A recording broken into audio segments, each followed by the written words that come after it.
नमस्कार, मैं प्रताप सभी का स्वागत करता हूं आपके इस पसंदीदा कार्यक्रम गुड लक टिप्स में। दर्शकों, हमारी हमेशा कोशिश रहती है आप सभी को नई जानकारी देने की और हर रोज लेकर आते हैं आप सभी के समस्याओं के समाधान। आज बात करेंगे सुख समृद्धि पाने के उपायों की आपके इस पसंदीदा कार्यक्रम गुड लक टिप्स में।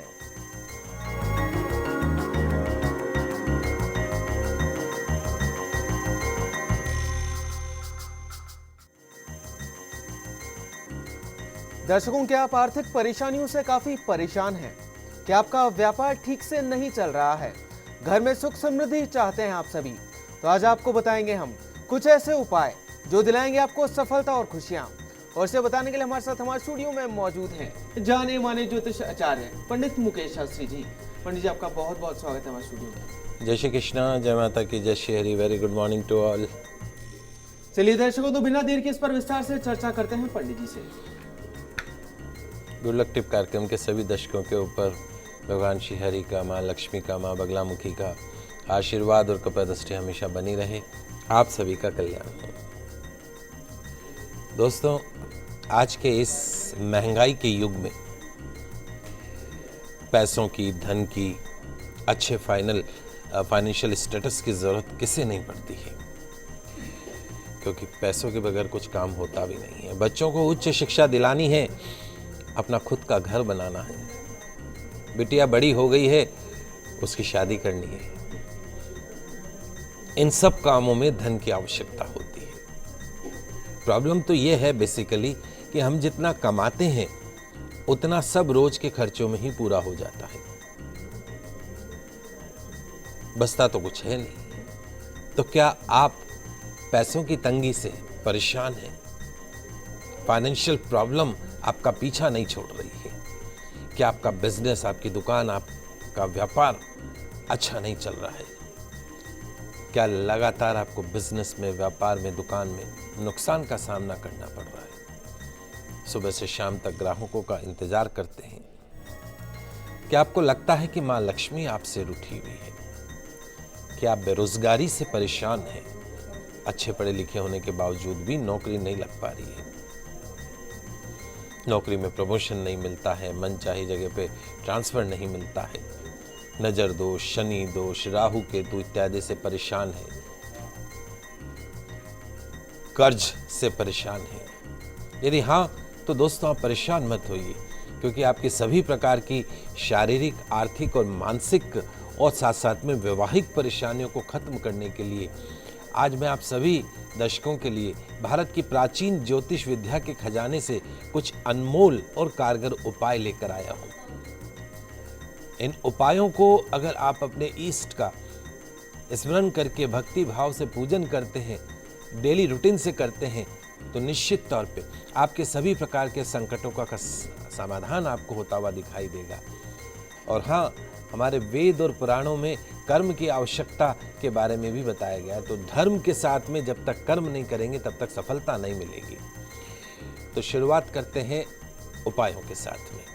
लिखते जाइएगा, क्योंकि सब घर के उपाय हैं, बगैर खर्चे के उपाय हैं। नजर दोष एक ऐसी बीमारी है जिससे लगभग आजकल हम सभी पीड़ित रहते हैं। तो यदि आपको लगता हो कि आप या आपके बच्चे नजर दोष से पीड़ित है, या घर का कोई सदस्य नजर दोष से पीड़ित हो गया है, तो क्या करें? उसकी नजर उतारने के लिए थोड़ा सा नमक ले लें, राई ले लें, प्याज के छिलके ले लें, लाल मिर्च ले लें और लहसुन लेकर उस जो अंगारा, एक कोयले को गर्म कर लीजिए। कोयले को गर्म करके बिल्कुल अंगार जैसे बना दीजिए और उस अंगारे को ऊपर वो जो भी ये जो मैंने सामान बताया आपको, उस अंगारे के ऊपर डाल दीजिए। और फिर उस अंगारे को एक चिमटे से पकड़ के थाली में रख के जो भी नज़र से पीड़ित इंसान है उसके ऊपर 21 बार घुमा दीजिए। उसको ध्यान रखिएगा, जब आप घुमाएं तो वो एंटी क्लॉक होना चाहिए। 21 बार उल्टा घुमाना, कितनी भी बड़ी नज़र हो वो नज़र दूर हो जाती है। सरल सा उपाय। अक्सर हम देखते हैं कि हमारे कामों में रुकावट आ जाती है। कोई भी काम करने निकलते हैं पर वो काम होता ही नहीं है। तो रुके हुए काम में सफलता प्राप्त करने के लिए जब भी आप उस काम को करने के लिए घर से बाहर जा रहे हैं तो बाहर जाते समय थोड़ी सी हींग ले लीजिएगा। हींग जो अपन घर में खाने के काम में लेते हैं, हींग ले लीजिएगा और जाते समय दक्षिण दिशा में फेंक दीजिएगा हींग को। निश्चित तौर पे आपका काम जो है वो बनने लगेगा। साथ साथ में पीली सरसों के दाने आते हैं, सरसों के दाने जो है अपने सिर पर 7 बार उल्टा घुमाकर अपने आगे घर से बाहर फेंक दें। निश्चित तौर पे जो भी रुका हुआ काम है तेजी से होने लगेगा और जिस भी काम के लिए आप घर से बाहर निकल रहे हैं उस काम में आपको 101% सक्सेस मिलेगी। करके देखिएगा, आजमा के देखिएगा। कहीं पैसा रुक गया है हमारा, किसी को हमने पैसा दिया है या कहीं से पैसा आना, वो पैसा नहीं आ रहा है तो क्या करें? तो रुका हुआ धन पाने के लिए पीपल के 7 पत्ते लेकर रोली से या चंदन से शी लिख दीजिए उसके ऊपर, या ओम लिख दीजिए और शिवलिंग के ऊपर चढ़ा दीजिए और ऊपर से गंगा जल से अभिषेक कीजिए भगवान भोलेनाथ का। ओम नमः शंभुवाय या भगवान शंकर के मंत्रों का जाप करते हुए आप उसका अभिषेक करते जाइए। 7 बार 7 सोमवार को करना है। निश्चित तौर पे रुका हुआ धन आपको प्राप्त होगा। हमारे नौकरी पेशा जो दर्शक हैं, अपने बॉस को खुश करना है, अधिकारी को मनाना है। कैसे करें? भाव ही नहीं देते अधिकारी, क्या करें? सरल सा उपाय, एक लाल गुलाब का पुष्प 1 गिलास पानी में रखकर अपनी टेबल पे रखें। एक पुष्प अपनी जेब में सफेद रुमाल में बांध कर रखें। जब भी आप अपने बॉस से मिलने जाएं तो गुलाब के पुष्प पर ओम आदित्याय नमः, ओम भास्कराय नमः कहते हुए फूंक मार दीजिए और वो गुलाब का पुष्प अधिकारी को भेंट कर दीजिए और मन ही मन भगवान सूर्य से अधिकारी के प्रसन्न होने की कामना करें। निश्चित तौर पे जब आप जाएंगे, अधिकारी न केवल आपको साथ में बिठाएगा बल्कि चाय भी पिलाएगा। आजमा के देख लीजिएगा। आप कहेंगे पंडित जी क्या कोई गुलाब का पुष्प इस तरीके से मन को बदल सकता है क्या? बिल्कुल 101%। ध्यान रखिएगा। ओम आदित्याय नमः, भास्कराय नमः, इस मंत्र का जाप करते हुए उस गुलाब के पुष्प पे फूंक मारनी और उसके बाद किसी को, गर्लफ्रेंड को नहीं देना है, अधिकारी को देना है। अगला उपाय, यदि आपको लगता हो कि आपका बैड लक आपका पीछा नहीं छोड़ रहा है, दुर्भाग्य आपका पीछा नहीं छोड़ रहा है, तो क्या करें? How can we remove our bad luck? गुड़ और चना। गुड़ और चना यदि किसी फकीर को, किसी सन्यासी को फ्राइडे के दिन, शुक्रवार के दिन यदि हम दान करते हैं तो बड़े से बड़ा दुर्भाग्य जो है वो आपसे दूर चला जाता है, सौभाग्य की प्राप्ति होती है। उसके साथ साथ एक रोटी को 31 बार अपने ऊपर से उतार कर चौराहे पर रख दें। एक रोटी को 31 बार अपने ऊपर से उतार कर चौराहे पर रख दें और एक मंत्र जो मैं आपको बता रहा हूं उस मंत्र का जाप कर ले। ओम दुर्भाग्य नाशिनी, ओम दुर्भाग्य नाशिनी दुम दुर्गाय नमः, ओम दुर्भाग्य नाशिनी दुम दुर्गाय नमः। दुर्भाग्य आपके जीवन से ऐसे भागेगा कि आप देखते रह जाएंगे। सौभाग्य की प्राप्ति होगी। इतना सरल मंत्र है और इतना दुर्लभ मंत्र है। अक्सर हम देखते हैं कि आजकल ये बैंकिंग सेक्टर, पहले, अब तो थोड़ा फिर भी डिफ़िकल्ट हो गया है, लेकिन पहले तो ऐसे लोन और कर्जा बांटते थे कि जिसको अच्छा गाड़ी लेनी है लो, लोन लो, मकान लेना है लोन लो, बच्चों को पढ़ाना है लोन लो, मतलब कर्जा देने में सबसे आगे। और बाद में जब चुकाने की बारी आती तब घर पे बाउंसर भेज देते हैं। It's very difficult. तो कर्जा दूर करने के कुछ सिद्ध प्रयोग आज मैं आपको बताऊंगा। तो शुक्ल पक्ष के, कोई भी शुक्ल पक्ष हो, पहले मंगलवार को स्नान करके भगवान शिव के मंदिर में जाना है और शिवलिंग पर लाल मसूर की दाल चढ़ानी है। 108 बार एक मंत्र आपको बोलना है और दाल चढ़ाती जानी है। मंत्र कौन सा है? ओम ऋण मुक्तेश्वराय सदाशिवाय नमः। ओम ऋण मुक्तेश्वराय सदाशिवाय नमः।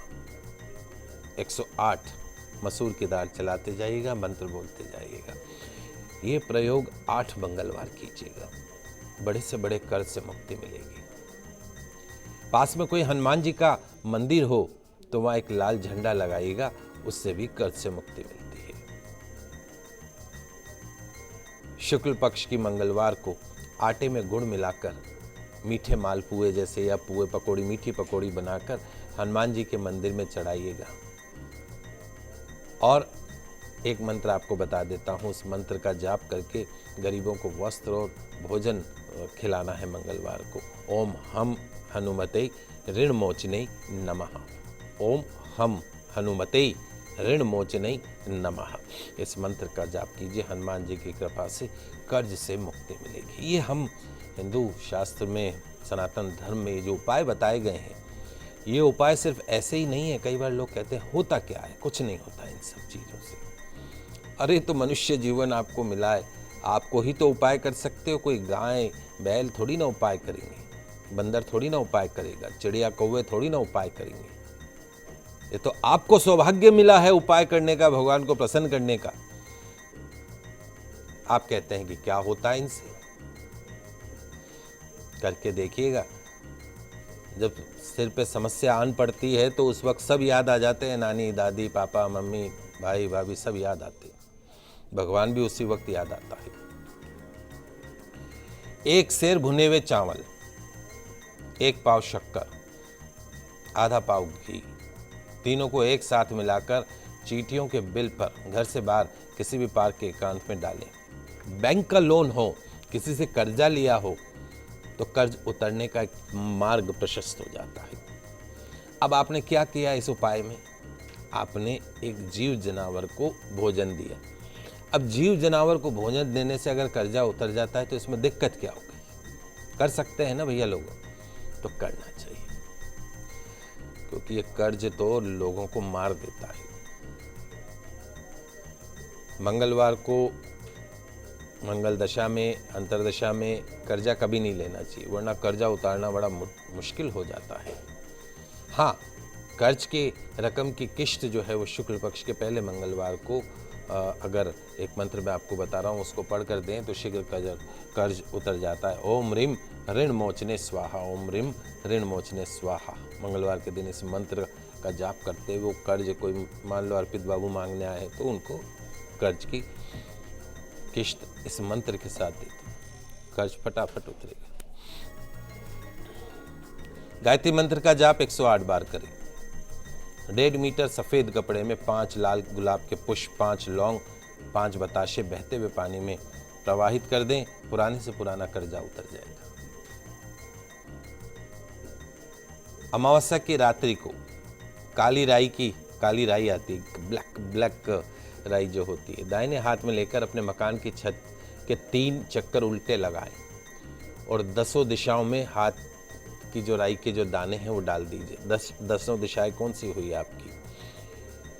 4 दिशाएं हो गई, 4 कोण हो गए, एक ऊर्ध्व और एक पाताल, ऐसे डाल दीजिए। घर की छत पे भी कर सकते हैं, तिराहे पे भी कर सकते हैं।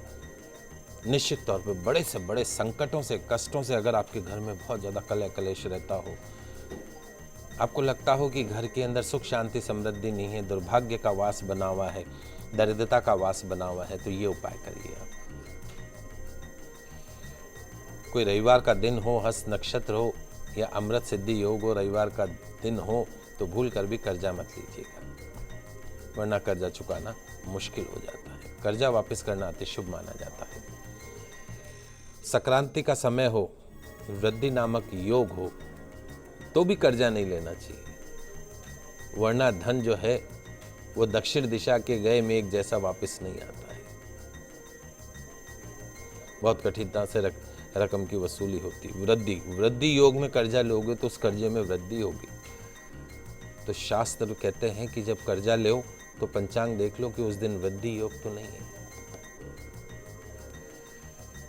बुधवार के दिन किसी को भी रकम या ब्याज पर धन नहीं देना चाहिए। ब्याज तो वैसे ही नहीं लेना चाहिए, ये गलत परंपरा है। ब्याज लोग जस्टिफाई करते हैं कि हम ब्याज लेते हैं उससे हमारा घर चलता है, लेकिन ब्याज जो है वो एक गलत परंपरा है। सूद बहुत बुरा अंत होता है। 7 पीढ़ियां भुगतती हैं जो सूद लेते हैं, जो ब्याज लेते हैं। तो कभी भी ब्याज मत लीजिए। बहुत कठिनता से रकम वगैरह जो है वो इकट्ठी होती है। ज़रूरतमंद है उसको आप उसकी मदद कीजिए। अगर आपके पास संभव है तो आप उसकी मदद कीजिए। यदि मकान का ईशान कोण भारी है, आपके घर का ईशान कोण यदि भारी है तो उसको हटा दीजिए। उसमें जो भार है, अधिक भार जो है वो हटा दीजिए। ईशान कोण सबसे हल्का होना चाहिए, स्वच्छ होना चाहिए। नैऋत्य कोण जो है, नैऋत्य कोण कौन सा हुआ? आपके घर का जो साउथ वेस्ट कॉर्नर है, एक तो उसकी हाइट ज्यादा कर दीजिए बाकी सब कोनों से, और उसके ऊपर वजन बढ़ा दीजिए। आपका कर्जा अपने आप उतर जाएगा। अगर आपने नॉर्थ ईस्ट को भारी कर रखा है तो जीवन भर कर्जे में रहेंगे। वहीं यदि साउथ वेस्ट को भारी कर दो तो बड़े से बड़ा कर्जा भी आपसे दूर हो जाता है। तो भूल कर भी ईशान कोण को ऊंचा ना करें और नैऋत्य कोण को नीचा ना करें। ईशान कोण में भूमिगत टैंक बनवाने से कर्जा कम हो जाता है। नैऋत्य कोण में भूल कर भी टैंक ना बनाएं, वरना कर्जा, रोग, दुश्मन बढ़ते चले जाते हैं। इसके पीछे एक साइंटिफिक वे भी है। ईशान कोण, ईशान कोण जो है वो जल का कोना है। जल का कोना, जल का जो स्थान है वो ईशान कोण में ही रहना चाहिए। अगर आपने अंडरग्राउंड वाटर टैंक आपने साउथ वेस्ट में नैऋत्य कोण में बना दिया है तो उस घर का जो स्वामी है उसको मारक प्रभाव देखने को मिलते हैं। 7 पीढ़ियां कर्जे में डूबती, फाइनेंशियल लॉसेज होते हैं। तो भूल कर भी अपने घर के नैऋत्य कोण में यानी साउथ वेस्ट में अंडरग्राउंड वाटर टैंक आपको नहीं बनाना है। इस बात का ध्यान रखिएगा। तो दर्शकों, पंडित जी जो महत्वपूर्ण जानकारी आप सभी को दे रहे हैं, इसे ध्यान से सुनिएगा। ये जानकारी आप सभी के लिए काफी लाभदायक सिद्ध हो सकती है। फिलहाल के लिए वक्त तो चला एक छोटे से ब्रेक का, पर आप कहीं मत जाइएगा। जल्द वापस लौटते हैं आपके इस पसंदीदा कार्यक्रम गुड लक टिप्स में।